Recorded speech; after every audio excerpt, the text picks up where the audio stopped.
comme le disait un camarade du collectif Justice et Vérité, on pense que c'est effectivement en partant du terrain des luttes qu'on peut se doter de formes de coordination qui soient réellement effectives. En partant des luttes d'aujourd'hui, comme la campagne des soulèvements de la Terre, et des luttes d'hier, du mouvement antiraciste aux Gilets jaunes, et en se posant la question de leurs forces, de leurs inventions et de leurs limites.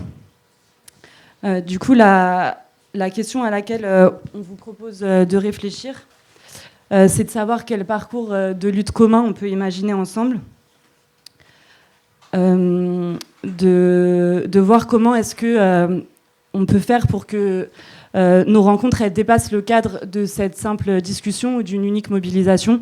Comment est-ce qu'on peut créer des liens qui nous rendront plus forts dans l'avenir.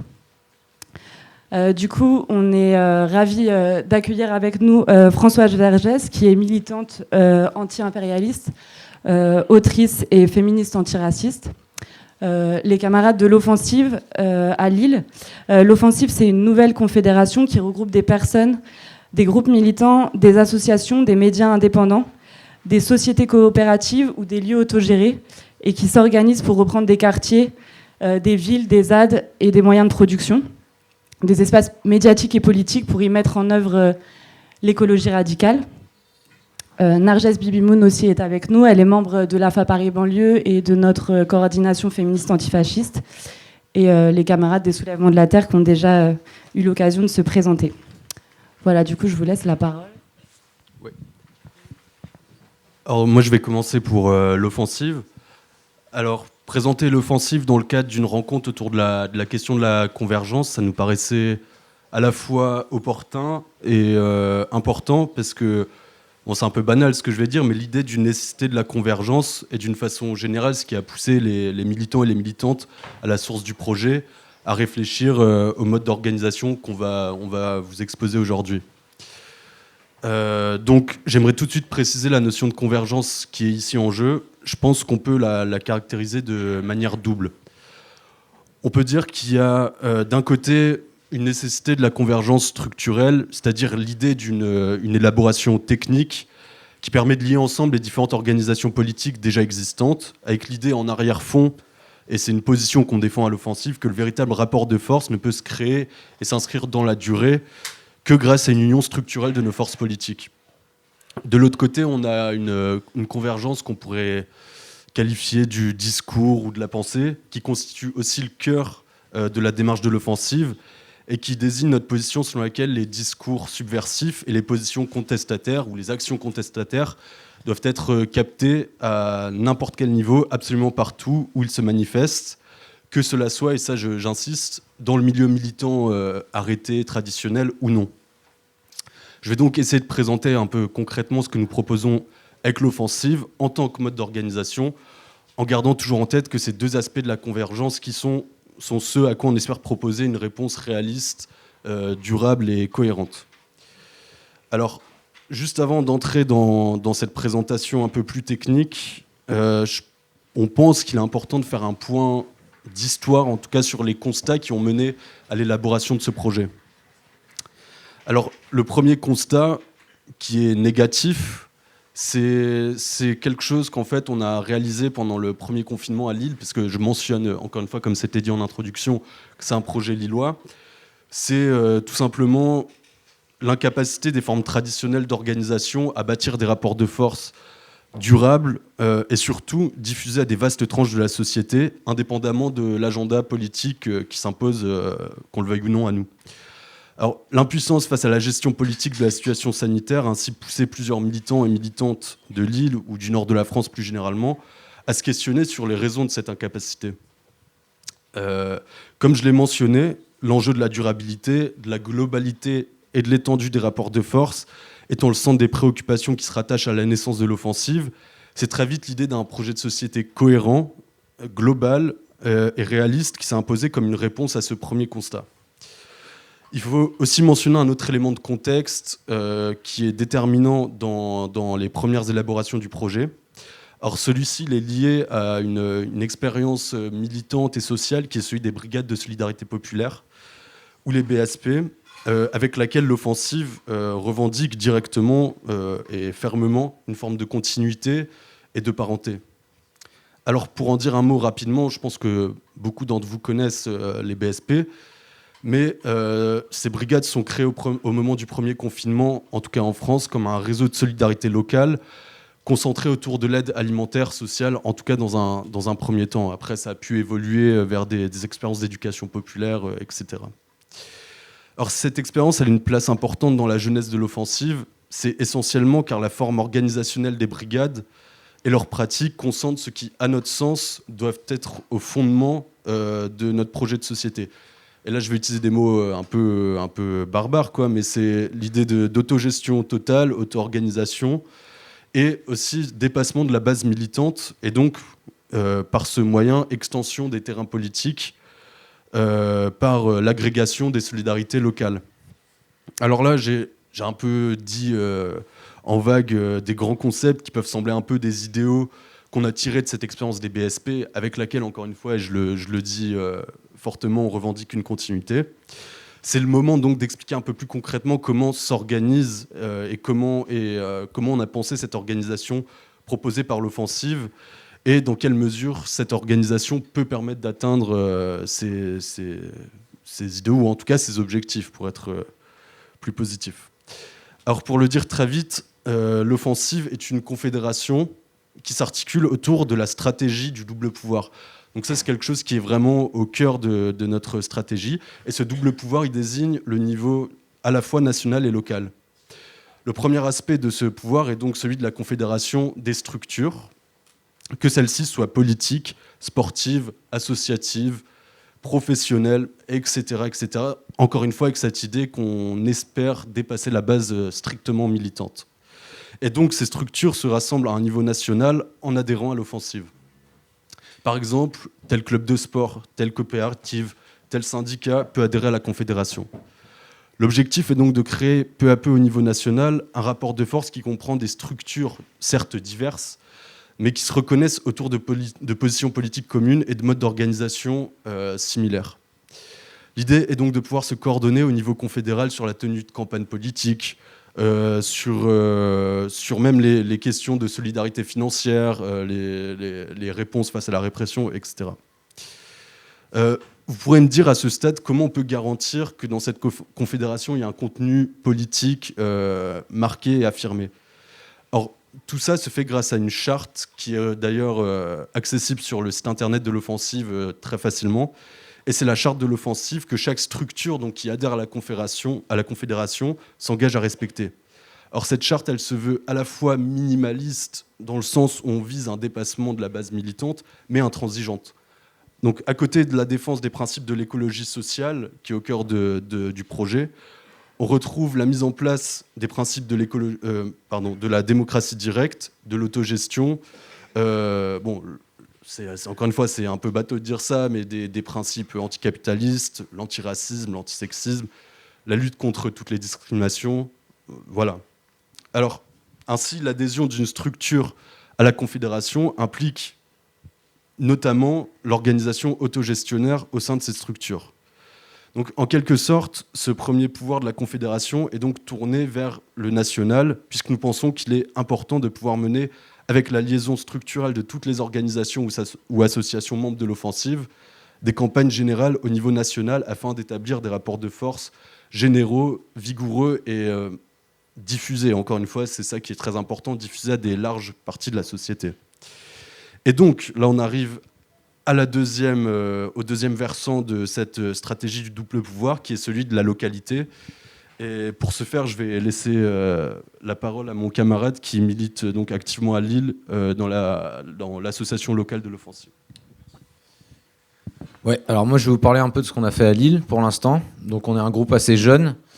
Donc ça réunit des militants de divers horizons. Il y a des camarades antifascistes, des camarades qui sont engagés sur les questions de lutte contre les violences policières, des camarades qui viennent plus des milieux écolos. Et donc là, pour l'instant, on est sur le point d'ouvrir un local.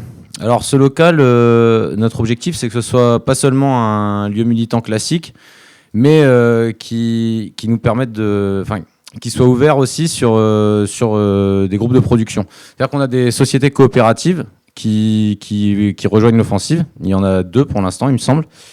Et au-delà de nous donner un appui financier important, dont on a besoin pour construire nos luttes, on veut aussi qu'elle participe à faire vivre le lieu, pour que ce soit pas seulement un lieu qui est ouvert de temps en temps pour une conférence ou autre type d'événement militant. Plus concrètement, ce qu'on a fait pour l'instant, c'est participer à différentes manifestations, notamment une manifestation contre Zemmour, la manifestation féministe du 12 mars, parce qu'on a un groupe femmes à l'Offensive Lille, qui se réunit, qui fait partie de l'Offensive, mais qui se réunit aussi en non-mixité, et à la défense des jardins ouvriers de Tourcoing. Alors, ce qu'on veut localement et à plus ou moins, enfin à moyen terme, c'est de commencer dès maintenant à construire une force qui nous permette d'ici quelques années, notamment à l'échéance des prochaines élections municipales, de poser les bases d'un groupe qui serait assez puissant pour essayer de prendre des villes et d'instaurer le municipalisme libertaire. Donc je ne sais pas si vous connaissez un peu le municipalisme libertaire, ça a été théorisé par un Américain qui s'appelle Murray Bookchin. Donc c'est basé sur les principes de l'écologie sociale et sur l'application de la démocratie directe à l'échelle locale pour reprendre des territoires. Et soustraire dès maintenant tout ce qu'on peut soustraire à la logique du capital et à la logique écocidaire en cours. Concrètement, on sait que ça peut paraître ambitieux, mais on pense que, vu l'urgence de la situation, qu'elle soit d'ailleurs, il y a une urgence écologique, mais il y a aussi des urgences sociales qui sont très fortes. On pense qu'on n'a pas le temps d'attendre et qu'il faut tout de suite se mettre des échéances sur lesquelles il faut qu'on soit capable, d'agir. Donc voilà. Qu'est-ce que je peux rajouter sur ce qui s'est passé à Lille ? Ouais, c'est pas à Lille, mais il y a d'autres groupes locaux qui sont en gestation dans d'autres villes. On a des camarades, notamment à Nantes, à Bayonne et Montpellier aussi, ouais, qui sont intéressés. Enfin, du coup, pour l'instant, c'est un projet qui est vraiment jeune. Hein. On a fait notre première réunion publique pour présenter notre projet le 6 novembre. Donc, ça se construit doucement. Et voilà, on a beaucoup de retours positifs pour l'instant, donc ça nous encourage à continuer. Ce qui nous semble important, en fait, la spécificité de l'offensive, c'est de vraiment vouloir articuler donc les acteurs des luttes sociales locales avec des acteurs, on dirait, économiques au sein des coopératives. Parce qu'on pense qu'il y a des gens qui, par exemple, s'organisent qui travaillent dans ce genre de milieu, mais qui voient une limite à ça. Ça suffit pas, quoi, de travailler dans une coopérative, ça fait pas avancer les choses. Du coup, ce qu'on veut, c'est vraiment permettre à tous les gens sans sectarisme idéologique qui se reconnaissent dans les principes de notre charte de se retrouver ensemble pour être plus fort et peser plus lourd dans le rapport de force. Et donc pour l'instant, c'est ce côté-là qui nous intéresse. Ça marche assez bien. On a des gens vraiment d'horizons différents qui viennent et qu'on pensait pas voir travailler ensemble. Et voilà, c'est assez encourageant. Et je sais pas trop ce que je peux rajouter sur ligne. Voilà. Et ouais, juste pour conclure, si on peut dire quelque chose d'un peu plus général sur quel est l'objectif à long terme, c'est que, en fait, notre vision de la révolution, elle se pose plus en termes de ramification, c'est-à-dire qu'on essaye d'insuffler la dynamique autogestionnaire à des pans de la société de plus en plus large, et on considère que c'est de cette manière-là, par l'agrégation après en confédération, que c'est possible de proposer une vision de la révolution cohérente et réaliste en tout simplement considérant que c'est par le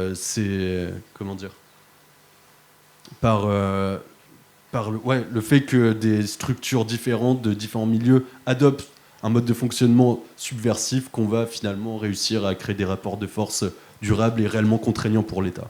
Voilà.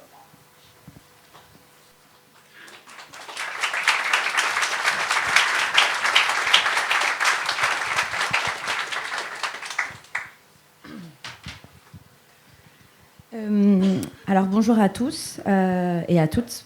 Je prends la parole aujourd'hui pour l'Action antifasciste Paris-Banlieue ainsi que la coordination féministe antifasciste. Je remercie la FANANT pour l'organisation de cette journée, pour nous avoir invités au milieu de camarades aux côtés desquels on est fiers aujourd'hui de se tenir. Je vais essayer d'être le plus bref possible afin de laisser le plus de temps à la discussion et aux échanges avec la salle. Et je voulais commencer mon intervention par rappeler que la GAL, donc le groupe antifasciste Lyon et ses environs, une organisation sœur, a été dissoute cette semaine. C'est la première organisation d'extrême gauche dissoute en France depuis 40 ans, il me semble. Et les motifs invoqués sont absolument effrayants. Notamment parce qu'ils pourraient s'appliquer à quasiment toutes les organisations de gauche, même les moins offensives. Et ce qui donne, parler de la dissolution de la GAL, ça nous permet aussi de parler du coup des alliances et de la solidarité qui peut se générer dans ce genre de moment. Et en l'occurrence, du peu de solidarité et du peu d'alliances qui a fait face à cette dissolution. Ça va nous permettre aussi de critiquer les alliances qu'on a pu voir naître au sein du milieu antifasciste, les alliances des dimanches électoraux, les alliances d'un antifascisme moral où on vient tous s'unir contre l'extrême droite, tous se dresser contre du coup la montée, la fascisation des idées, et que ce soit de la droite la plus libérale à la gauche des plus républicaines, tous se revendiquent antifascistes et tous appellent à cette pseudo-alliance pour lutter contre l'extrême droite. Donc nous, on a un rapport critique en fait à ce mot-là, puisque du coup, il est sans cesse brandi et finalement, il ne fait très peu de sens il fait très peu sens dans la réalité. On peut se souvenir notamment des déclarations de Manuel Valls à l'époque de l'assassinat de notre camarade Clément Méric, qui répétait du coup nous sommes tous antifascistes, et qui quelques années après, lors des mobilisations pour la Palestine notamment, mais aussi lors des mouvements donc de la loi travail, n'a pas hésité à faire subir aux antifascistes et à tout le cortège de tête une répression sans fin et tout le dispositif qui s'en est suivi.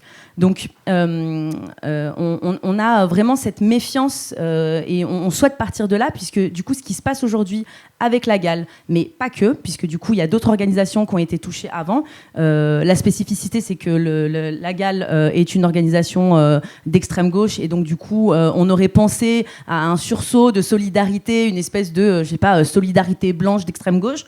Eh bien finalement elle n'a pas été présente, mais comme elle n'a pas été présente pour les organisations de lutte contre l'islamophobie, comme le CCIF, comme le CRI, comme pour les organisations humanitaires comme Baraka City, pour les organisations de soutien au combat du peuple palestinien pour son autodétermination, pour la libération de la Palestine. Voilà, il y a un certain nombre d'organisations qui ont été touchées par des dissolutions, et malheureusement notre camp social c'est encore une fois abonné au camp des absents et s'est retrouvé du coup à briller par du coup son incapacité à générer des liens qui nous permettent du coup de faire face au tournant autoritaire, au tournant ultralibéral et fascisant de notre gouvernement en place. Donc pour nous, il était important de revenir là-dessus dans un premier temps pour parler d'alliance, pas pour casser l'ambiance et dire on est tous des merdes et du coup on n'est pas capable de s'allier dans ce genre de situation, mais pour être lucide sur l'état actuel de notre camp et l'état actuel de nos solidarités. Être lucide, c'est aussi avancer de manière beaucoup plus efficace vers nos objectifs et Inch'Allah essayer de les atteindre. Du coup, alors excusez-moi, je me suis un peu perdue dans mon développement. Partir du coup de l'échec de ces alliances, c'est aussi revenir sur du coup l'espèce de séquence assez incroyable qu'on a vécue depuis 2016 entre donc la loi travail, les mobilisations qui s'en sont suivies, la création, la mise en place du cortège de tête, puis ensuite les mobilisations autour de la retraite, les mobilisations autour des gilets jaunes, la recomposition du mouvement de l'antiracisme politique avec du coup les énormes mobilisations qu'on a pu voir autour des différents crimes policiers qui ont traversé le monde. Donc on s'est retrouvé quand même dans une séquence qui a été assez incroyable et qui malheureusement à l'heure actuelle ne nous donne pas des fruits positifs, puisque notre camp n'a jamais été aussi affaibli. Enfin vraiment, on est dans une situation qui est assez tragique, j'ai l'impression. Et du coup, on peut mettre cette situation très compliquée sur le dos donc de la répression qu'on a subie, de la multitude de personnes qui ont pu être enfermées ces dernières années, les personnes qui ont été mutilées, du coup les dissolutions des différentes organisations, le tournant autoritaire, le fichage des militants, mais aussi des personnes perçues comme ennemis intérieurs, donc les personnes musulmanes, les personnes qui avaient quelconque appartenance politique beaucoup trop poussée à l'extrême gauche.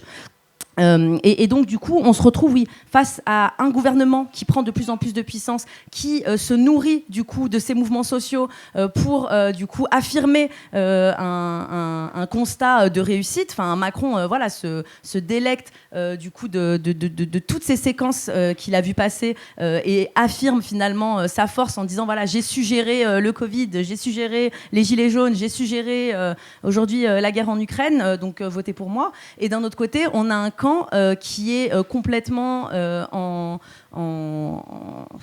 peut-être le mot il est fort, mais en putréfaction et du coup qui n'est pas capable en fait de se mobiliser. Alors à la limite que le camp ne se mobilise pas pour des organisations musulmanes, on a pris l'habitude avec l'islamophobie qui est normalisée, mais franchement pour les organisations d'extrême gauche et voir le peu de relais qu'il y a pu avoir pour la GAL, c'est quand même quelque chose qui est assez tragique, assez alarmant et qui doit vraiment nous poser nos questions, qui doit vraiment nous interroger sur ce qu'on souhaite faire en fait pour l'avenir, parce que du coup ce qui risque de nous arriver grandement dans 2 semaines avec la potentielle réélection de Macron, c'est du coup la confirmation de toutes les machinations qu'il a mis en place ces 5 dernières années, c'est-à-dire que sa réélection va entraîner en fait le déploiement et la mise en place de politiques qui vont vraiment tous et toutes nous impacter d'une manière ou d'une autre et qui risquent d'être absolument tragiques.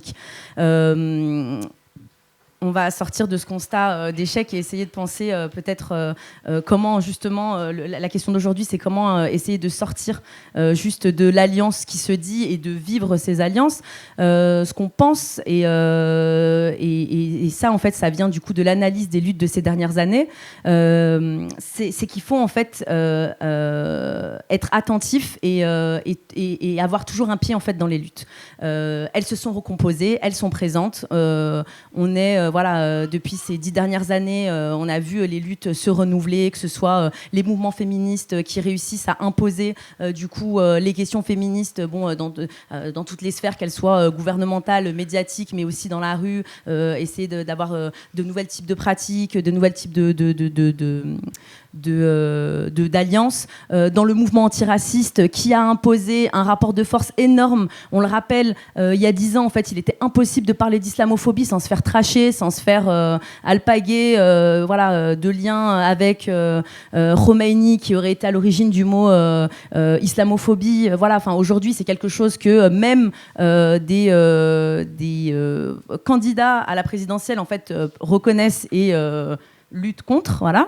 Donc y a eu ce combat-là en termes d'hégémonie sur les termes qu'on doit employer, mais aussi un rapport de force, c'est-à-dire le fait qu'aujourd'hui l'extrême gauche ne peut pas penser les luttes sociales sans parler des violences policières, sans parler du combat des familles de victimes qui combattent depuis des années, depuis que ces violences existent, des familles se sont organisées, des quartiers se sont organisés, des révoltes ont eu lieu, des révoltes populaires inédites, qui emmènent à énormément de choses. Mais Et donc du coup aujourd'hui, personne ne peut faire fi de ça, personne ne peut le nier. Et aujourd'hui, on est obligé de composer avec. C'est aussi par cette force-là que nous, on doit s'inspirer, c'est-à-dire par le rapport, l'autonomisation notamment des luttes des quartiers populaires, des luttes féministes, mais aussi donc des luttes comme celles des Gilets jaunes, les luttes écologistes, les luttes en fait qui décident du coup de s'extraire du mouvement ouvrier traditionnel, en quelque sorte en revendiquant leur spécificité, en imposant des mots d'ordre, en remodelant du coup les revendications, en les rendant beaucoup plus radicales, mais qui continuent en fait de faire partie du coup de ce mouvement-là et du coup qui revendiquent leur légitimité au sein de ce mouvement-là. Donc partir de ces luttes-là, partir donc de la réactualisation des pratiques, quelles qu'elles soient, et du coup être attentif, être capable de les identifier, les reconnaître et essayer de créer des cadres qui permettent des alliances, qui permettent des attaques simultanées, entre qu'en gros on arrive à mettre un peu de cohérence et créer une forme de symphonie de lutte et permettre en fait que les attaques qui sont sur tous ces fronts-là puissent avoir une réelle cohérence. Et donc si on veut que ce soit possible, il faut continuer à suivre, à soutenir et à ne pas regarder de haut, ni à avoir un regard, ni à avoir une espèce de supériorité, une posture morale qu'on a pu par exemple observer pendant les Gilets jaunes, où de prime abord le camp de l'extrême gauche s'est bien prémuni d'être présente parce que du coup, oulala, attention, il y avait peut-être des fachos dans ce mouvement. Oui, en fait, la France périurbaine, elle n'est pas connue pour être antiraciste. Mais bon, en tout cas, ce mouvement-là, il a bien fallu l'investir, il a bien fallu imposer des rapports de force, il a bien fallu être présent et donc, du coup, l'emmener aussi là où on souhaitait on souhaitait qu'il soit. Malheureusement, je ne vais pas faire le constat, le bilan des Gilets jaunes ici. En tout cas, ce qui a été fait ici, il faut en fait qu'on continue d'être dans cette démarche-là, dans cette stratégie, avoir un pied dans les luttes, ne jamais en fait se croire au-dessus, ne jamais avoir de posture morale où on ne se mouille jamais, et en fait tenter de générer des cadres qui vont nous permettre de dépasser du coup nos difficultés, qui vont nous permettre d'avoir un réel rapport de force vis-à-vis du pouvoir en place, vis-à-vis des groupes fascistes organisés, vis-à-vis de tous nos ennemis qui sont présents, forts, qui grandissent, qui s'accroissent et qui surtout prennent place. Et eux n'ont pas peur des alliances pour pouvoir nous détruire, quoi. Écoutez, je continuerai au moment de la discussion avec la salle et je vais m'arrêter là. Merci.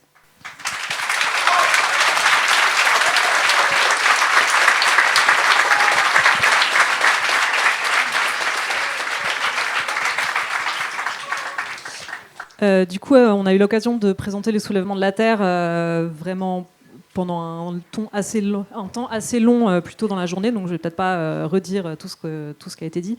Nous, en fait, au niveau de ce mouvement, l'Alliance, elle s'est plutôt faite au départ parmi le monde paysan, la jeunesse écolo et le milieu autonome. Donc en fait, c'était déjà une alliance qui était quand même assez restreinte sur la lutte écologique, si on peut dire. C'est après des alliances pas mal dans les différentes luttes que les soulèvements de la Terre rejoignent. C'est des alliances qui se font beaucoup au local, parce qu'en fait, c'est des actions qui souvent sont très portées par des collectifs locaux sur place. Donc en fait, toutes les composantes, donc par exemple la GAL qui nous a beaucoup soutenus pour l'action du 5 mars contre Bayer-Monsanto à Lyon, elle était très présente dans les relais médiatiques et c'est d'ailleurs ça qui a joué sur la demande de dissolution à leur égard. Donc après, c'est vrai que nous, on se pose pas mal de questions sur comment ouvrir notamment la lutte écolo à des milieux plus divers. Et c'est des questions qu'il va falloir qu'on se pose de plus en plus, parce que quand on a des actions de reprise de terre, qui sont des sujets qui nous tiennent beaucoup à cœur chez les soulèvements de la Terre, c'est une fois qu'on a repris cette terre, comme par exemple dans une action comme ce matin qui a eu lieu à Besançon, dans le quartier des Vettes, au jardin populaire des Vettes, une fois qu'on a repris cette terre, qu'est-ce qu'on en fait et comment on s'assure que toutes les composantes locales puissent avoir accès à ces terres et construire ensemble leur avenir. Donc en fait, il y a vraiment cette question-là qui se pose assez fortement. Après, au niveau du lancement des soulèvements de la Terre, on avait une centaine de mouvements et collectifs différents qui sont venus pour rejoindre cette dynamique, mais c'est des choses qui se construisent au fur et à mesure du temps et des actions. Ouais, je dirais que c'est difficile de se prononcer sur cette question de l'alliance, genre en théorie ou dans l'absolu, et ça dépend aussi de quelle échelle on parle. Tout à l'heure, tu as parlé, par exemple, du mythe de l'unité antifasciste avec tous les candidats de gauche, etc. Bon, ça, on voit bien que c'est une alliance qui n'a pas d'autre fin qu'une fin électoraliste. En revanche, quand une alliance, elle part depuis un terrain concret, peut-être que là, elle peut produire plus de dépassement. Et c'est un peu... Je poserais plus la question que tu viens de poser, Cooper, sur c'est quoi les alliances possibles. Je dirais plus c'est quoi les terrains d'alliance possibles. Donc, par exemple, je vais prendre un exemple. Là, à Besançon, les camarades qui s'installent en maraîchage contre l'écoquartier, c'est vraiment dans un quartier populaire de Besançon. C'est des jardins ouvriers. Il y a tous les gens qui viennent, les familles, etc., qui viennent régulièrement.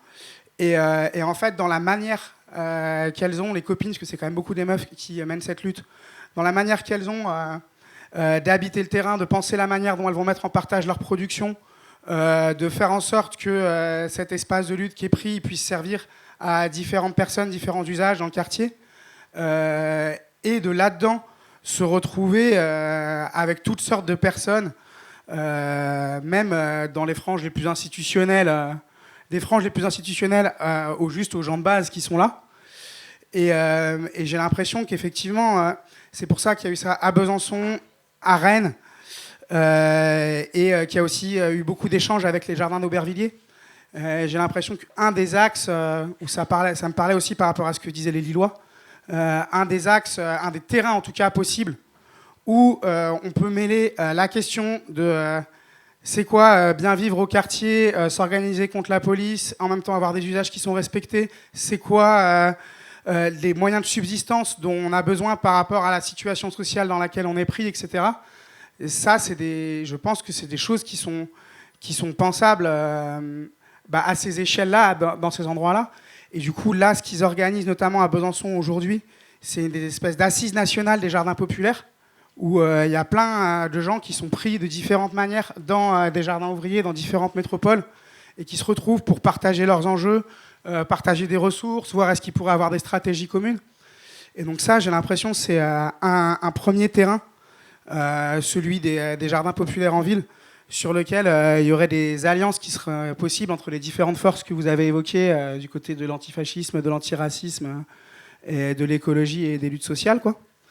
Un deuxième terrain que je voudrais nommer, c'est une chose qu'on a fait l'année dernière, on en a parlé brièvement à Saint-Colomban. Là, on a, avec une cinquantaine de paysans et 50 tracteurs, on a bloqué une plateforme logistique de maraîchage. Et en fait, une des problématiques qu'on a là-bas, c'est qu'il y a des gros maraîchers industriels qui accaparent la terre, qui la bousillent, mais qui en fait font bosser des centaines de sans-papiers qui sont hébergés là-bas dans des conditions dégueulasses, qui sont ramenés en camion, etc., pour aller récolter la mâche et le muguet. Et les prochaines actions déjà le blocage qu'on a fait là-bas, même si c'était un blocage paysan, on avait invité la CGT et Solidaire pour qu'ils puissent parler justement de cette question des conditions de travail des ouvriers agricoles dans ces zones-là. Et évidemment que quand on va y retourner en juillet avec l'idée de faire des actions contre l'accaparement de terre, il y aura aussi cet axe-là qu'on aura envie de mettre en avant et à partir duquel on aura envie de tisser des alliances. Et le dernier terrain d'alliance que je voudrais citer, parce qu'après, voilà, faut qu'on discute tous ensemble et tout, et donc je vais pas prendre 3 plombes. Mais le dernier terrain d'alliance, c'est sur ces questions d'intoxication du monde ou de qui est plus ou moins exposé à la pollution, aux conséquences du réchauffement climatique et tout. Pour moi, il y a quand même 2 choses qui sont assez frappantes. La première, c'est à un moment, Jade, elle faisait ça en Seine-Saint-Denis, là, de faire des toxic tours, là, de visiter tous les sites toxiques qu'il y a dans le 93, de les mettre à l'amende, d'afficher un peu ces sites-là.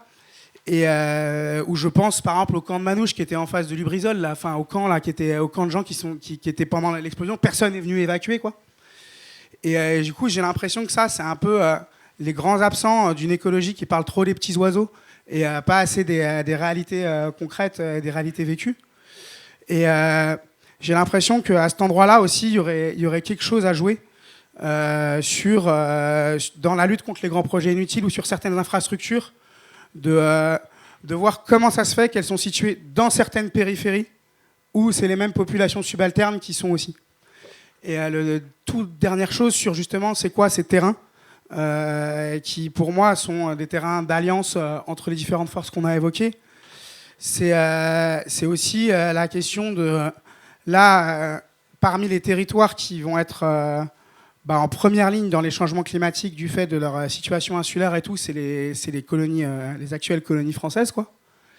Et là aussi, j'ai l'impression qu'il y aurait quelque chose à penser à cet endroit-là, de liens et de confluence, mais j'ai l'impression que c'est pas une confluence théorique qu'il faut trouver, mais c'est plus des terrains de lutte et des rendez-vous, et que une fois qu'on s'est retrouvés ensemble à faire quelque chose sur un terrain précis, là peut-être peut naître quelque chose de plus grand. Et moi, c'est en ça que je crois. Et voilà, j'ai l'impression qu'il faudrait non seulement identifier ce type de terrain, mais en plus voir aux endroits où on a des contacts communs et où il y a des situations de ce type, qu'est-ce qu'on peut produire comme circulation nouvelle. Voilà.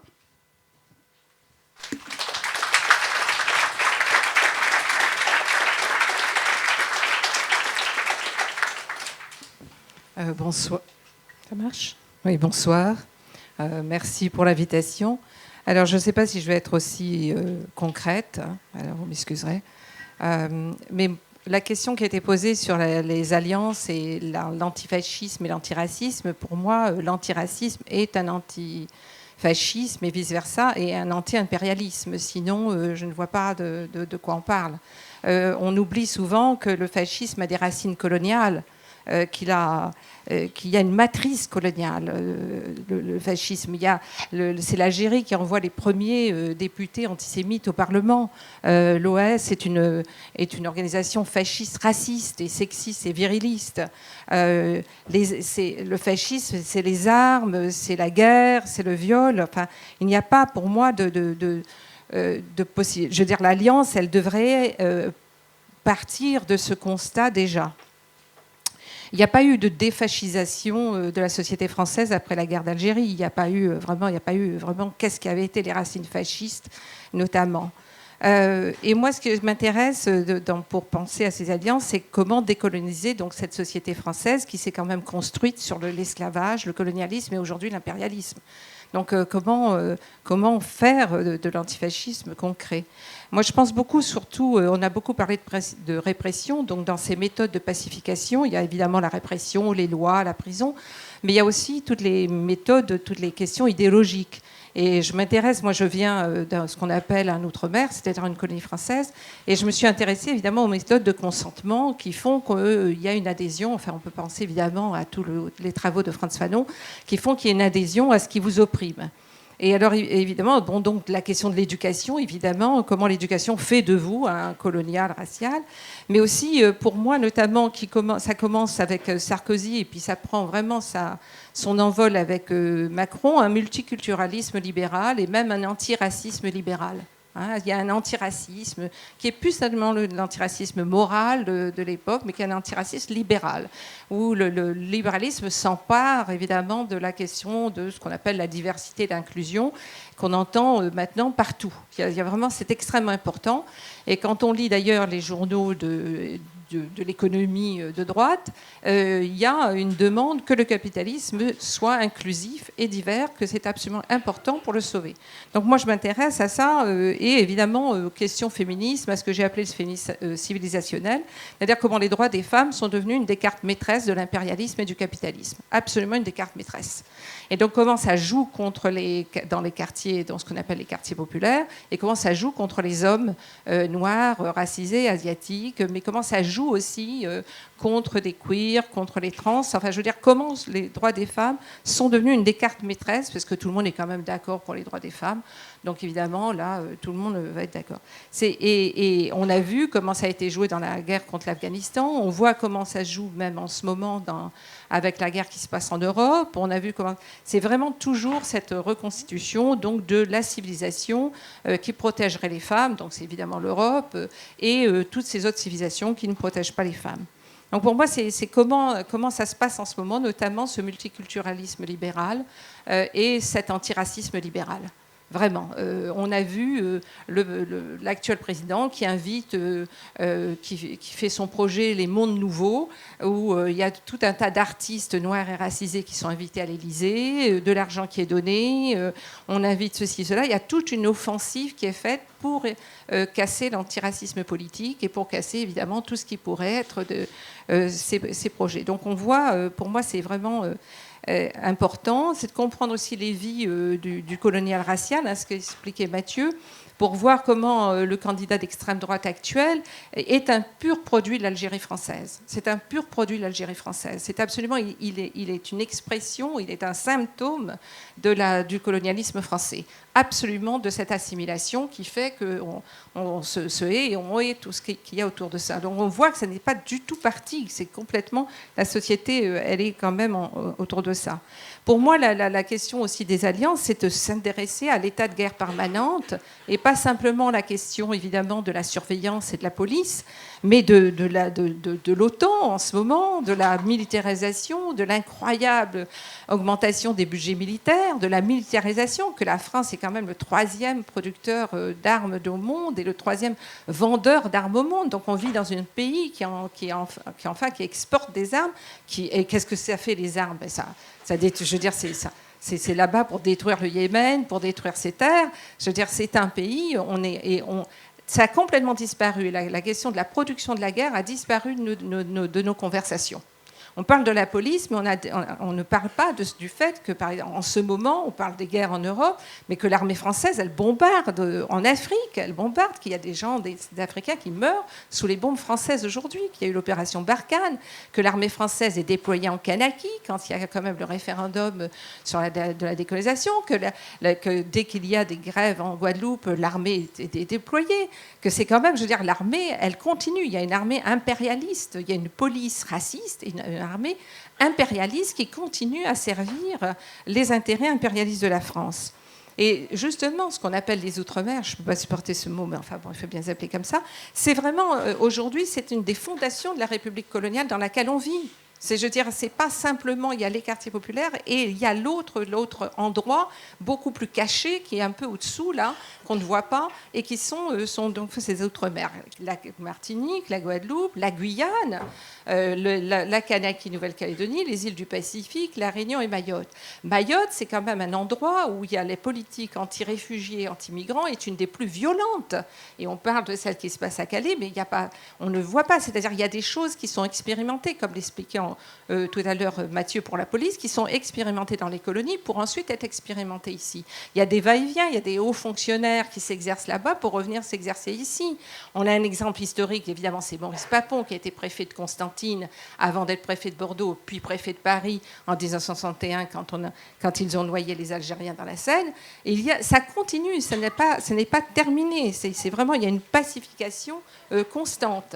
Donc pour moi, c'est comment...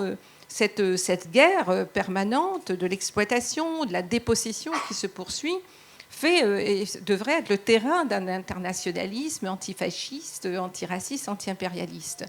Quand j'entends parfois des candidats à la présidentielle parler de la souveraineté nucléaire, après il y en a qui sont contre ou qui sont pour, mais enfin la question nucléaire, c'est qu'il n'y a pas d'industrie nucléaire sans l'exploitation et les dépossessions du Niger, sans la dévastation d'un pays, le Niger, d'où on va prendre l'uranium, d'où la France prend l'uranium. Donc c'est pour moi un peu ce que tu disais, c'est-à-dire comment on établit les cartographies qui montrent les liens profonds entre l'impérialisme, le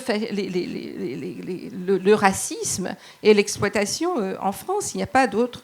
Et c'est vrai qu'on vit dans un moment, en ce moment, d'assaut total contre les universités, contre les écoles, contre les hôpitaux, la santé publique. On a vu dans la pandémie Où était le taux de mortalité le plus important? Dans la Seine-Saint-Denis et dans les colonies. Pourquoi? Parce que ce sont des populations complètement abandonnées, malmenées par la santé publique. C'est des gens qui vont à l'hôpital, on ne les croit pas quand ils vous parlent, les femmes disent, les femmes musulmanes sont maltraitées dans les hôpitaux, les femmes noires sont aussi maltraitées dans les hôpitaux. C'est ça, je veux dire, c'est structurel. Quand on dit que le racisme est structurel, c'est pas une formule, c'est vraiment profond.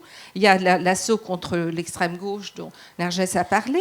On est aussi dans une fabrication de ce que des féministes noires aux États-Unis ont appelé la fabrication d'une vulnérabilité à la mort prématurée. C'est-à-dire qu'il y a des personnes qui vont naître et qui sont condamnées à une mort prématurée, qui n'ont pas la mort biologique ou la mort par accident, mais qui vont avoir une vie plus brève. Parce que le capitalisme et le racisme font que ces personnes vont avoir des vies plus brèves, vont avoir aussi des enfants qui vont être criminalisés, la criminalisation de l'enfance. Je veux dire, Babar Kargay ou les jeunes noirs et jeunes arabes qui sont arrêtés dans la rue aujourd'hui parce qu'ils sont simplement noirs et arabes, ils sont traités comme des adultes. Il y a une criminalisation de l'enfance au moment où il y a constamment des lois qui se multiplient pour la protection de l'enfance.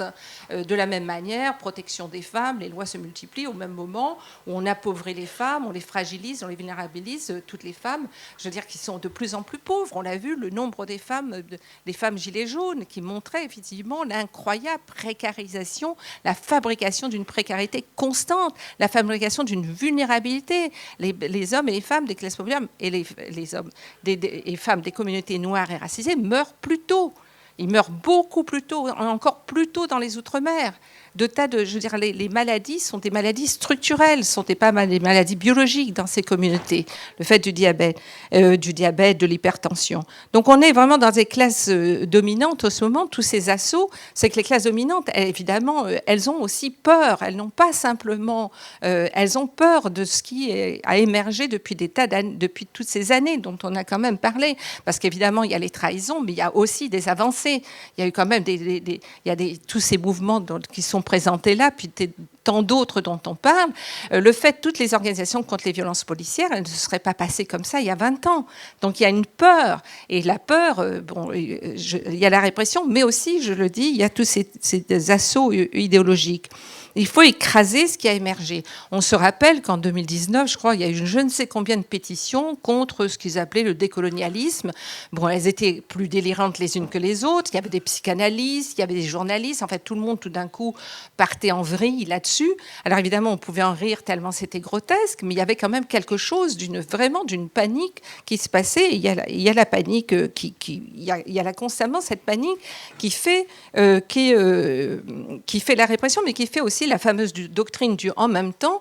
D'un côté, on mutile, on aveugle, on tue, et de l'autre côté, on distribue quelques miettes.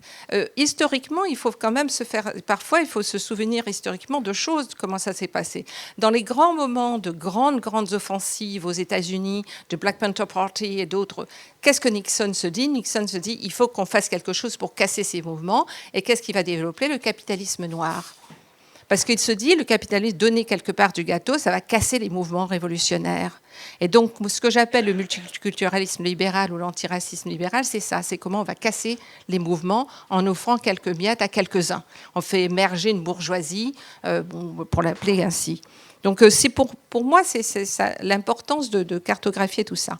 Alors, dans tout ça, pour moi, c'est où jeter la pierre, quand on parle d'alliance, où jeter la pierre pour enrayer la machine ou même, évidemment, l'arrêter.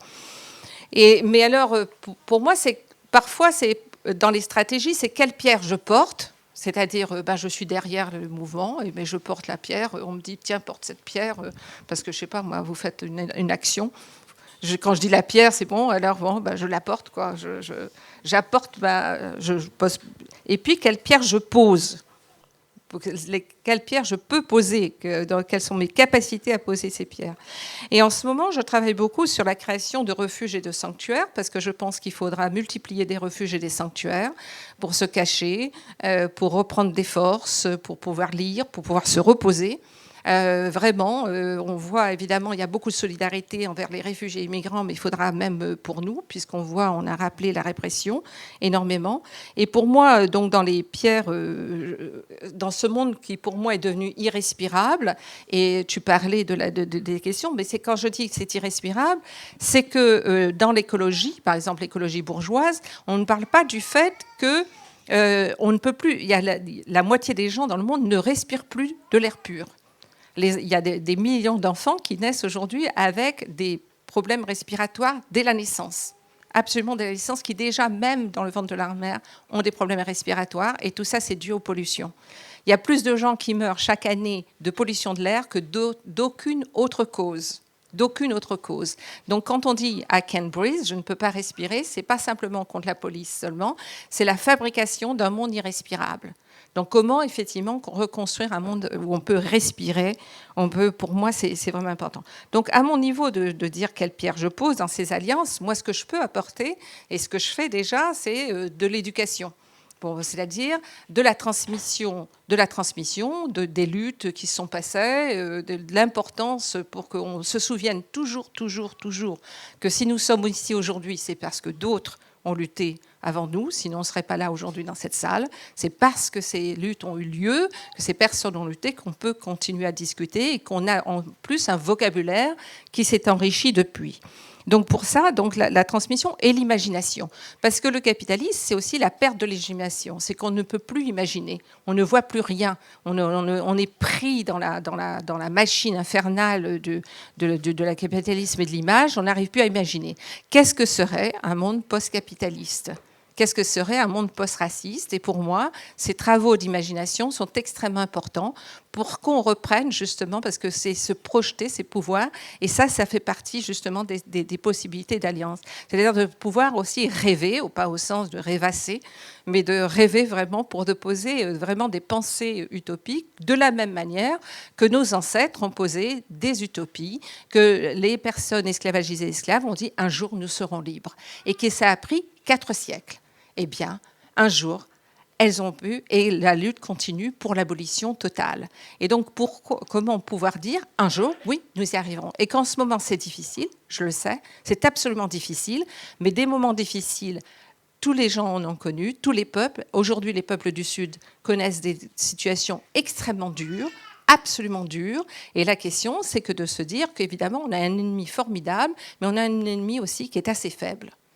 Et que c'est la question de nouveau, quelles sont nos forces qu'on oublie quand même trop souvent. On a des forces, beaucoup plus de forces qu'on ne pense. Regardez combien on est cet après-midi, et que si, comme ça, tout ce qu'on sait, toutes les techniques, les choses que l'on sait, que l'on a apprises, on les mettrait là, c'est une énorme force qu'on a là déjà, nous, cette assemblée qui s'est constituée, certainement beaucoup d'entre vous se connaissent, mais aussi on ne se connaît pas.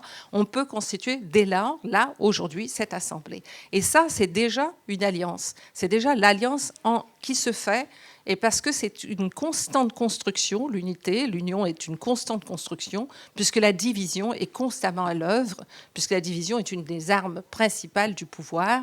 Pour diviser, évidemment, il y a quand même la sagesse populaire, comme on dit, diviser pour régner, et c'est absolument vrai.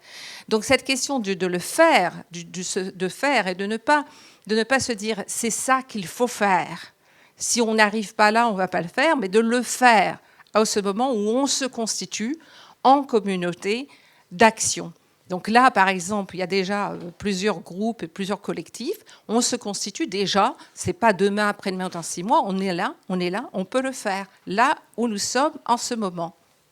Merci.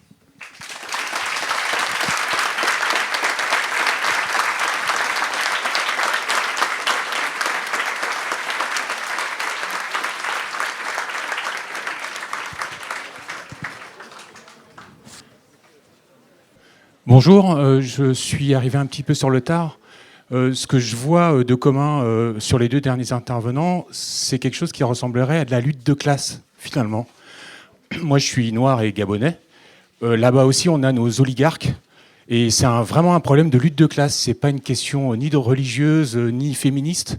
C'est vraiment une question de dominant-dominé. Alors peut-être que j'ai loupé le début et que j'ai pas saisi ça, mais Est-ce que vous pourriez reprendre un petit peu ce plus petit commun dénominateur qui est finalement la lutte des classes, et comme moyen de lutte de classe, il y a cette histoire d'éducation populaire finalement sur lequel vous avez terminé. Non, je cherche comment formuler.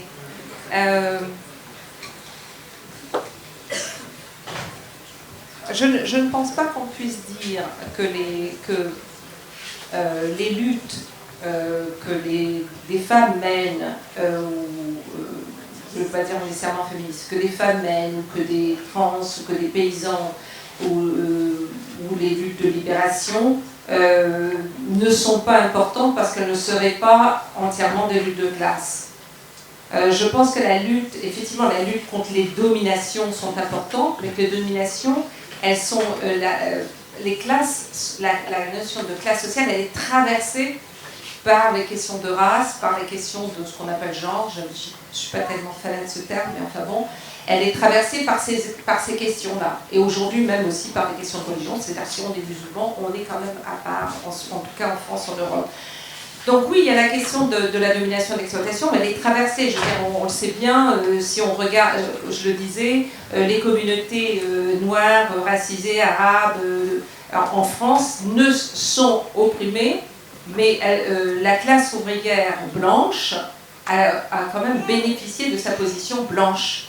Là, il y a eu une invention en France, c'est en France que s'est inventée la race blanche et que ça a quand même pesé. Ça a pesé, c'est pour moi, je suis quand même ce qu'Aimé Césaire dit dans le discours sur le colonialisme, que tout pays qui esclavagise et colonialise, quelque chose revient dans ses mentalités, revient dans ses institutions. Et quand il démissionne du Parti communiste français en 1956, il dit « Vous voulez bien la fraternité, mais tant que vous êtes le grand frère, et que votre universel, c'est un universel qui nous écrase », il dit quelque chose qui s'est insinué même dans les idéologies de progressistes, si on peut dire d'émancipation. Donc tant qu'on n'a pas travaillé, donc par exemple le féminisme français, qui se pense innocent, moi je ne sais pas comment, par quel miracle, un féminisme européen n'aurait pas été touché par les siècles d'esclavage et de colonisation. Ce serait la seule idéologie qui n'aurait jamais été touchée par tout ça. Donc de toute façon, c'est inévitable parce que ce pays a pratiqué l'esclavage et la colonisation et aujourd'hui l'impérialisme. Donc cette insinuation, donc c'est la manière effectivement dont la race a contribué à la constitution de la France. La France s'est pensée comme blanche. Elle s'est construite comme blanche, elle a adhéré à une idée d'être blanche. Et même, évidemment, les luttes de classe ont été extrêmement importantes en France, et le sont toujours, et il y a eu des révolutions, mais il y a eu des choses qui étaient peut-être plus importantes à un moment donné, d'ailleurs un esprit, malgré tout, dans les années 30, l'antifascisme est quand même encore très anti-impérialiste et très antiraciste. Et puis, par exemple, donc, le Parti communiste va être contre la guerre du Rif, va s'opposer, mais on verra le basculement pendant la guerre d'Algérie. Donc on voit, il y a quelque chose quand même qui n'est pas encore dénoué en France sur cette question-là.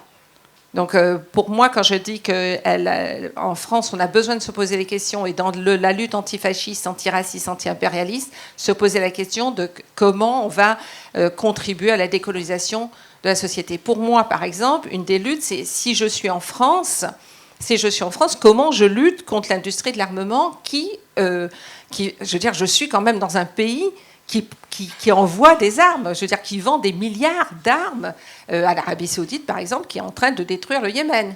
C'est ici que ça se passe, c'est pas là-bas. Donc comment, je veux dire, ça, pour moi, c'est une lutte qui est une lutte à la fois antifasciste, antiraciste, parce que les armes, de toute façon, ça sert. Je veux dire, le fascisme, c'est quand même très viriliste armé, et c'est une lutte anti-impérialiste. Donc c'est comment porter, je veux dire, lancer la pierre là où effectivement la forteresse, elle est. Comment l'armée française a réussi à se rendre invisible comme ça? Elle n'était pas aussi pendant la guerre d'Algérie, on savait qu'il y avait quand même l'armée. Comment aujourd'hui, il y a une opération Barkhane. Je veux dire, c'est quand même énorme. Je veux dire, il y a une armée française dans des pays africains. Ou alors, et elle a réussi à se rendre invisible. Et je suis tout à fait d'accord sur c'est comment ça circule aussi entre la police et l'armée, par exemple, puisqu'on a beaucoup parlé de la police, comment ça circule entre la police et l'armée. Les armes qui circulent, les drones qui vont être utilisés, qui ont été quand même faits par l'armée, le gendarme. Quand on va au salon, les salons de l'armement, ou je ne sais pas comment ils s'appellent, là, Miripol, on voit absolument la collusion entre police et armée. On voit vraiment, vraiment. Et d'ailleurs, l'État d'Israël, qui est quand même leader dans ces questions-là, armée et police, c'est très, très, très, très lié. Je n'ai pas vraiment complètement répondu à votre question. Vas-y, je vais essayer, mais c'est pas facile comme question. Alors, par quel bout le prendre? Je dirais, en fait, c'est sûr qu'il y a une espèce de tendance à la négation ou à la minimisation de la lutte des classes dans la manière dont on se représente le monde, là, dans les médias dominants, etc. En revanche, dire que parce que la lutte des classes existe, elle serait prioritaire et que du coup il y aurait d'autres luttes qui seraient subalternes, me semble pas être la manière dont on peut réussir à précisément tisser les alliances dont on parle, quoi. J'ai pas dit que c'est ce que tu avais dit, hein, mais je dis que souvent, si tu veux, quand on a ce genre de questions qui est posée, qui sont des bonnes questions de fond, c'est pour ça qu'on galère. C'est que souvent, on a envie de dire, ben ouais, bien sûr, la lutte des classes, ça existe encore et on y prend part à notre manière. Et en même temps, je vois bien que, par exemple, des alliances comme celles qu'on fonde avec les soulèvements, avec plein de mondes différents, ils ne se réunissent pas autour de l'idée de lutte des classes, quoi. Clairement, ce serait te mentir que dire ça, tu vois. Et qu'en fait, je connais pas beaucoup de gens. Enfin, j'ai un seul pote, là, paysan, qui m'a dit, ah bah moi, je vais voter Poutou parce que c'est le seul ouvrier qui se présente. Du coup, vu que c'est le seul ouvrier présent, j'ai voté pour lui. C'est cool, on est super amis, on fait plein de trucs ensemble, on boit des coups de rouge et tout, mais il n'est pas très représentatif, quoi, de la masse des gens avec qui on peut s'organiser, quoi. On s'organise avec lui à fond. Mais si tu veux, est-ce que ça, comment dire ça? Est-ce que ça fonde une alliance? Alors du coup, peut-être que le problème, c'est qu'on n'a plus de termes clairs pour dire ce qui fonde cette alliance, tu vois. Alors que peut-être que c'est là où on peut revenir au truc à l'ancienne d'empire, quoi.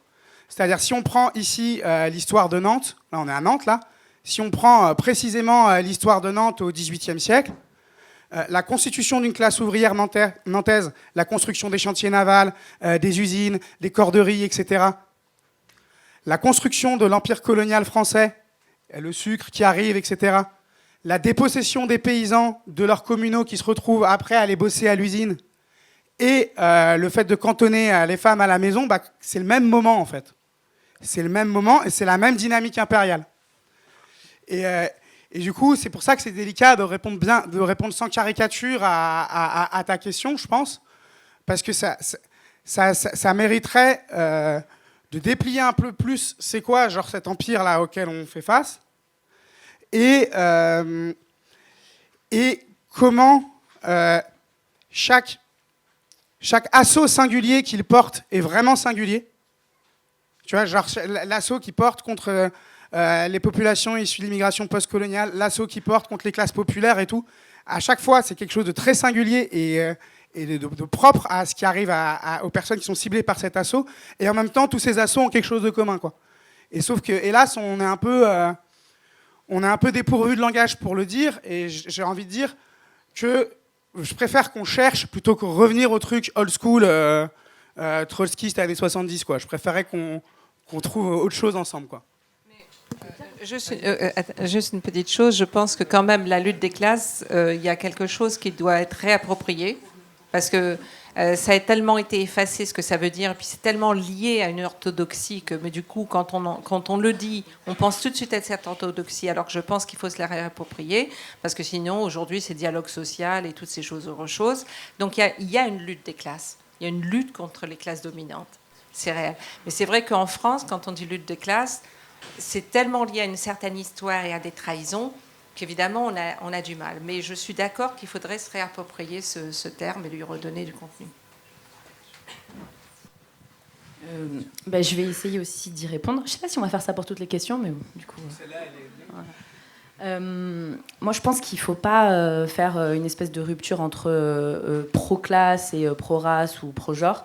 Ce qu'il faut, c'est essayer de comprendre notre ennemi et de comprendre les logiques dans lesquelles il va se recomposer et comment, en fait, du coup, le capitalisme va se recomposer en instrumentalisant justement nos luttes, en instrumentalisant l'antifascisme, en faisant un antifascisme moral, par exemple, comme ce que j'évoquais tout à l'heure.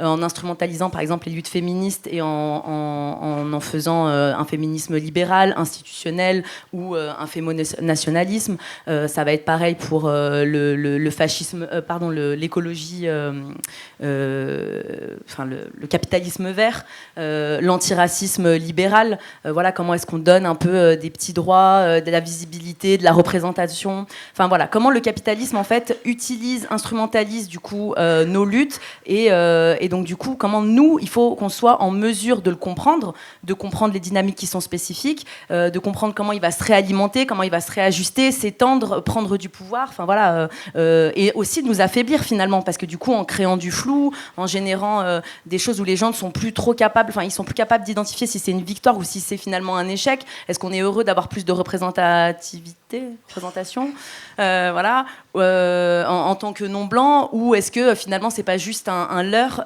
qui vient cacher toutes les structures ultra blanches?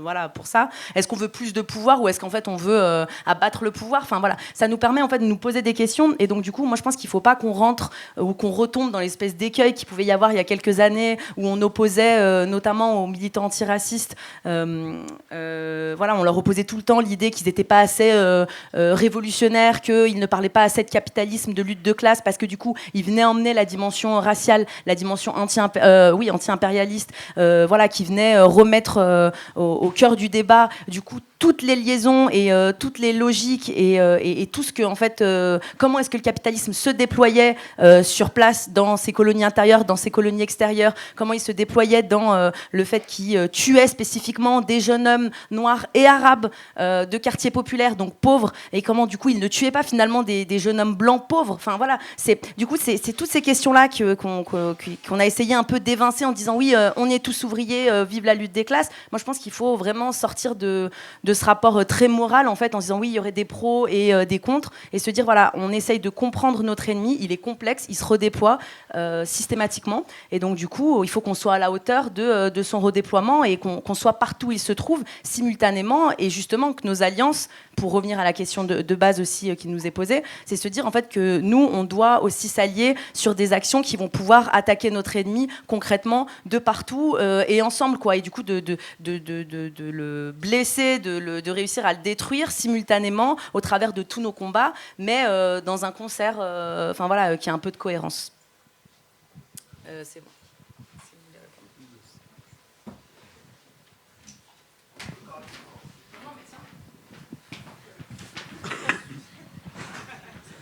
Du coup, je voulais rebondir un peu sur ce débat sur la classe que je trouve assez intéressant.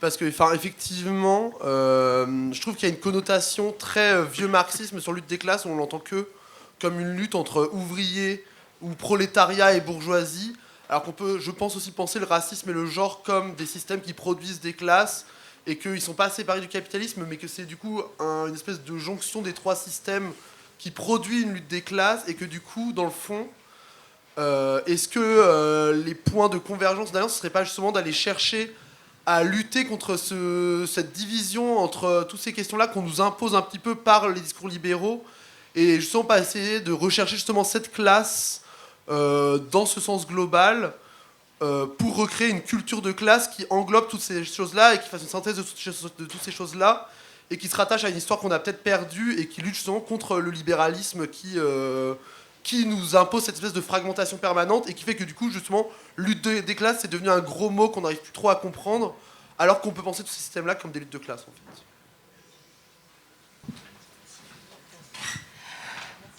Je sais pas si je pense pas que les femmes soient une classe sociale en elles-mêmes et pour elles-mêmes pour parler comme un autre parce que elles sont elles-mêmes aussi je sais pas le nom les femmes si c'est pour parler ainsi, elles sont elles-mêmes traversées par des questions de classe, d'appartenance à des une femme musulmane prolétaire, elle n'est pas du tout traitée de la même manière même une blanche prolétaire. Donc de toute façon, pour moi, c'est plutôt qui sont les dominants à un moment donné et qui sont les dominés et parmi les dominés, il y a quand même des hiérarchies. Et la question des dominés, je pense qu'il faut ramener aussi, oui, les dominés. Qui sont les dominés, comment ils sont dominés, par quoi ils sont dominés, et que vraiment, ce sont des dominations à l'échelle ici de ce pays, mais à l'échelle globale.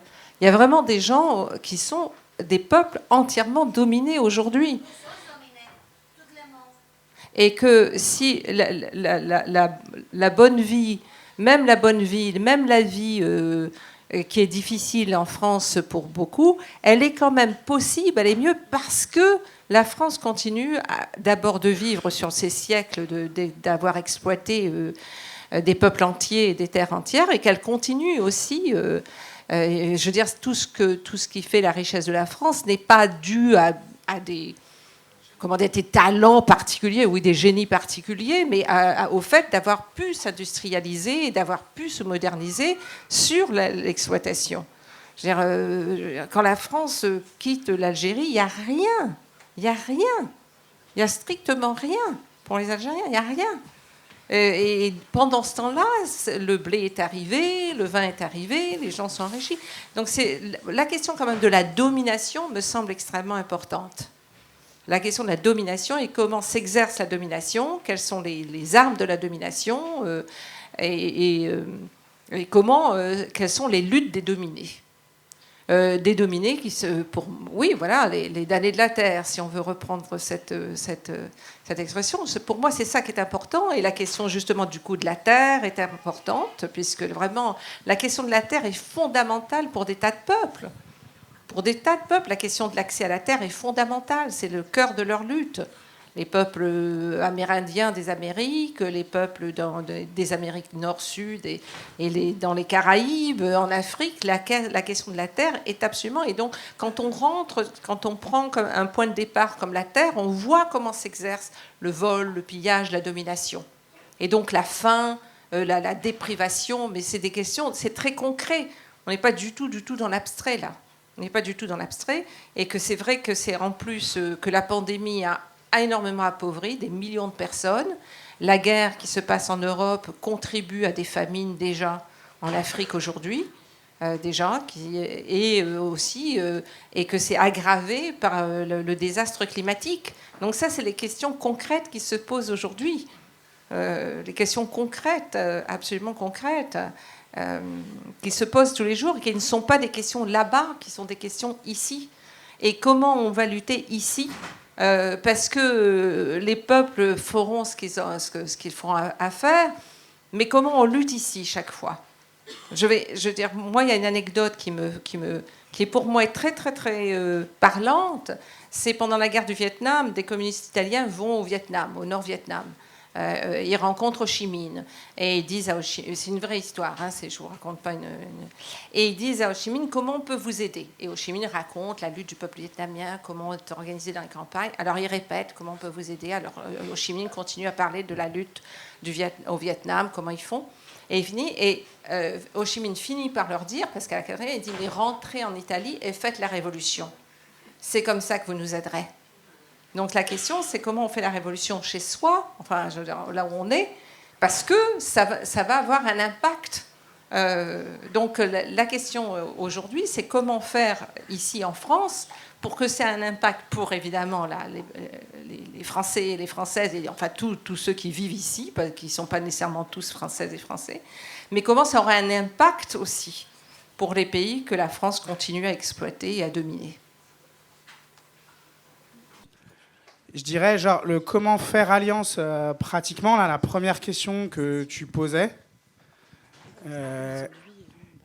j'ai vraiment l'impression que l'idée, en tout cas, enfin j'espère, mais j'ai l'impression que l'idée dans laquelle on se profilait dans la discussion, c'était pas tant faire alliance pour faire alliance, mais faire alliance autour d'un objectif situé, quoi. Et voir comment il y a des alliances qui... genre nous renforce ou nous donne de la puissance, et comment aussi il y a des alliances qui neutralisent. Et je vais juste prendre 2 petits exemples là-dessus et faire tourner la parole.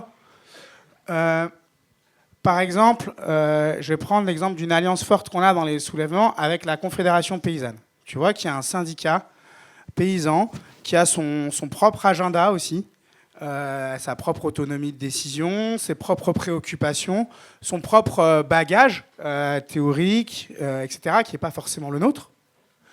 Donc, à plein de moments, on peut voir comment être allié avec eux est très renforçant pour nous.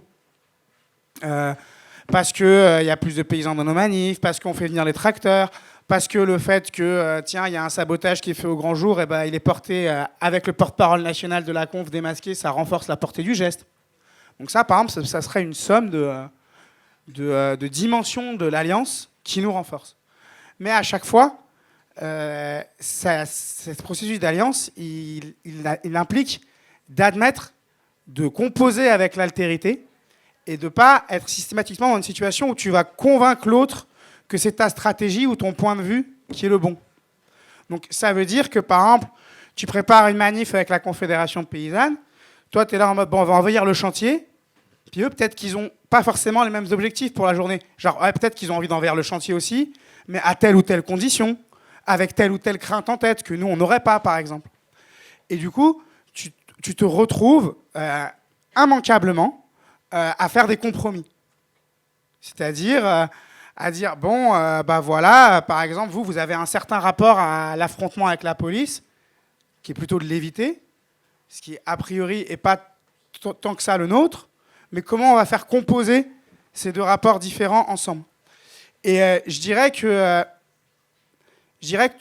c'est impossible de dire dans l'absolu ce qui est de l'ordre du compromis et ce qui est de l'ordre de la compromission, de manière claire, quoi, à moins d'être un moraliste et d'avoir un dogme un peu tout fait, quoi. Et du coup, dans ce truc d'élargissement et d'alliance, c'est un peu ça qu'il va falloir qu'on mesure dans les soulèvements de la Terre, à mesure qu'on grandit, puis qu'on invite d'autres organisations. Il ne faut pas non plus qu'on se retrouve à devenir une espèce d'énorme coordination inerte, parce qu'il y a trop de contradictions entre les gens qui sont là et que le plan commun n'est pas assez fort, parce qu'on se retrouverait dans la même situation qu'initialement avant l'Alliance, c'est-à-dire en situation d'impuissance. Et donc, il y a un truc d'équilibre à trouver. Là, par exemple, sur ce qui s'est passé au Bassine, on était super contents que pendant des mois, dans les réunions de préparation de cette action, il y avait des gens de la FA 79, il y avait des gens de Solidaire du coin, il y avait des gens de la CGT départementale avec lesquels on n'a pas de lien a priori au préalable, mais avec lesquels des liens se sont tissés. Et voilà, et du coup, je pense que c'est ça qui est délicat, c'est que souvent, avant de faire alliance avec quelqu'un, on va dire « Ah eux, ils sont sur ces positions-là, du coup, on ne peut pas s'allier avec eux, forcément, parce qu'on n'est pas d'accord. » Mais une fois qu'on a fait sauter ce verrou, en fait, c'est que le début, en fait. Il y a plein d'autres obstacles qui se mettent en face de nous, mais qui, en même temps, sont autant de choses assez stimulantes, parce que, et j'en termine là-dessus, je pense qu'être prêt à s'allier, c'est être prêt à composer avec l'altérité, et aussi à se faire bouleverser. C'est-à-dire, c'est pas être dans l'idée, je vais convertir à l'autonomie le paysan bio. Parce que lui aussi, en fait, dans l'autre sens, il va venir ébrécher ce que je suis et me convertir à des choses d'une autre manière. Et du coup, j'ai l'impression qu'il y a vraiment quelque chose à pas voir les alliances comme un truc d'empilement stratégique de ressources, quoi.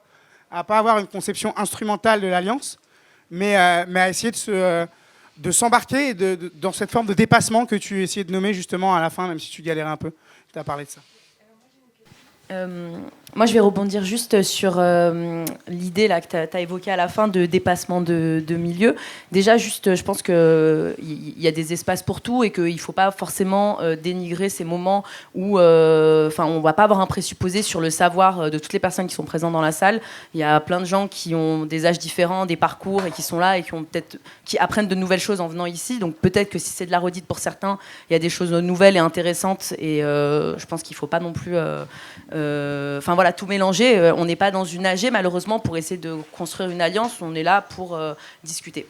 Du coup, je voulais juste revenir là-dessus. Et sur l'idée de dépassement de milieu, je pense qu'il est important, en fait, justement de se détourner de ces pratiques d'AG, voilà, d'interorga, d'identifier du coup voilà, les potentiels acteurs et potentiels futurs alliés uniquement par des étiquettes militantes, et du coup se tourner aussi vers d'autres catégories de personnes. Nous à Paris, ce qu'on a essayé de faire notamment depuis une dizaine d'années, c'est se tourner vers le stade et créer des liens hyper forts en fait avec donc le stade, le virage Auteuil. Ça s'est beaucoup passé du coup par la mise en place en fait d'une nouvelle culture où on a revendiqué des choses liées notamment au rap, au graffiti, à toute la notion même de bande et un rapport complètement différent de ce que le milieu on va dire gauchiste traditionnel pouvait renvoyer, de manière à ce que du coup des alliances sur du temps long pouvaient se faire, parce que du coup il y avait vraiment une rupture avec ce qui était vu auparavant dans le milieu gauchiste. Donc pour moi ok. Pour moi, en gros, l'idée, c'est vraiment de se poser aussi les questions de nos pratiques et des actions qu'on va mettre en place qui vont nous permettre de créer du coup du lien avec justement des catégories qui ne sont pas étiquetées par des appartenances politiques. Mais voilà, la question notamment des quartiers populaires, des violences policières, nous, ça a été un champ d'action et quelque chose qui a été, qui est primordial, notamment aussi par la composition de notre groupe, aussi parce que du coup, c'est des choses, voilà, du fait de qui compose notre organisation, la direction aussi peut être tournée en ce sens-là. Donc oui, la question des quartiers populaires, la question, la catégorie, on va dire grossière, hein, mais bon, moi en vrai je suis pas universitaire, donc je me permets des fois des généralités, mais aussi le stade, toutes les questions aussi liées à l'islamophobie. Nous, c'est quelque chose sur lequel on travaille déjà depuis 2014, même bien avant, en se disant voilà, cette question-là, elle était primordiale. Il fallait imposer un rapport de force au sein de l'extrême gauche. Il fallait en fait que ce soit quelque chose qui soit pris au sérieux. Et du coup, ça a permis en fait à un certain nombre de militants, notamment musulmans, qui subissaient du coup l'islamophobie structurelle d'État, de pouvoir concilier du coup quelque chose qui paraissait complètement inconciliable avant cette période-là, quoi. Et donc, ça passe par une pratique quotidienne, donc par le biais du stade, à soutenir en fait les initiatives qui se trouvent au sein des quartiers populaires, à être présent dans une pratique régulière par l'action, quoi. On pense que vraiment dépasser le milieu, c'est pas juste essayer de réfléchir à comment on le fait, c'est vraiment essayer d'agir et de se détourner des espaces traditionnels d'organisation comme les interorgas, les hachés, les choses comme ça. Voilà. Je veux juste rajouter que en fait, les alliances, c'est aussi assez chouette. On le voit notamment dans des milieux comme le milieu écolo, en fait, qui est quand même composé globalement pas mal d'une certaine catégorie de la population. Voilà, je ne vais pas redresser le portrait, mais on voit bien que en fait, se partager des savoirs sans forcément rentrer toujours dans le truc universitaire assez lourd, qui n'est pas accessible par tout le monde, même par les gens qui n'ont pas forcément les mêmes savoirs, qui sont plus jeunes.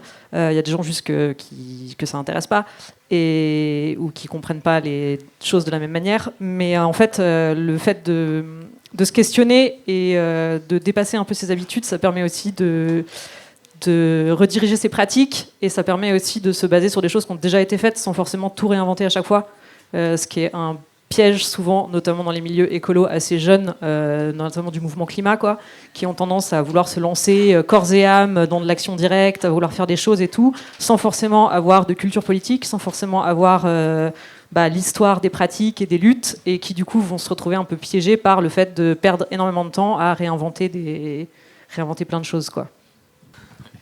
Moi, je voulais juste ajouter quelque chose par rapport aux histoires de dépassement des luttes les unes avec les autres. Je pense que c'était une formule incantatoire inopérante pendant longtemps, dans les années 2000, surtout l'histoire de convergence des luttes, que tout le monde allait se réunir sous une espèce de plateforme commune.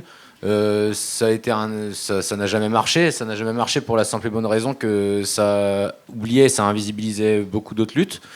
Et du coup, concrètement, nous, ce qu'on pense à l'offensive par rapport à ça, c'est que il vaut mieux plutôt voir. On a des ennemis en commun. Ils s'attaquent pas à nous de la même manière, selon qui on est, d'où l'on vient. Et du coup, plutôt que de vouloir absorber les gens au sein d'une grosse organisation qui définirait une plateforme commune sur laquelle on pourrait travailler, il vaut mieux laisser fonctionner les gens sur les domaines sur lesquels ils sont déjà investis et qui connaissent et qui maîtrisent. Et par exemple, à travers des événements comme aujourd'hui, où on va faire se rencontrer des gens qui militent pas forcément ensemble d'habitude, mais c'est justement en multipliant ce genre d'événements, et donc nous c'est pour ça qu'on attache beaucoup d'importance à l'ouverture de locaux et à la reprise de territoire, où on peut se faire rencontrer des gens qui en fait ont des objectifs communs, pas uniquement des objectifs communs, mais ils en ont. Et c'est en se rencontrant comme ça et en multipliant ce genre d'initiatives que les gens vont pouvoir travailler ensemble. Après, il y a une deuxième question qui se pose, c'est comment on en tire quelque chose, comment on en fait une force de proposition. C'est justement à force de faire fonctionner ces gens-là ensemble, de définir des choses sur lesquelles on peut s'entendre, et après porter un projet politique commun qui pourrait être réalisable. Parce que derrière tout ça, si on reste chacun dans notre coin, on aura nos luttes, mais on ne sera jamais assez fort pour peser globalement dans le rapport de force. Et en même temps, si des gens essayent d'ingérer tout le monde au sein comme ça, en arrivant avec un projet tout fait, tout prêt, hyper centralisé, ça ne fonctionnera pas non plus parce qu'il y a des gens qui seront oubliés. C'est ce qu'a fait l'extrême gauche, même à un moment où elle était forte au début des années 2000, et ça n'a pas du tout marché. Ça a été un échec. C'est ces choses-là qu'il faut repenser aujourd'hui. Voilà. Du coup, merci à toutes et à tous d'être venus nombreuses et nombreux aujourd'hui. Un grand merci au collectif, j'en ai pas pour longtemps. Un grand merci au collectif, aux intervenantes, intervenants et camarades d'avoir fait le déplacement aujourd'hui à Nantes en Bretagne. Voilà. Évidemment.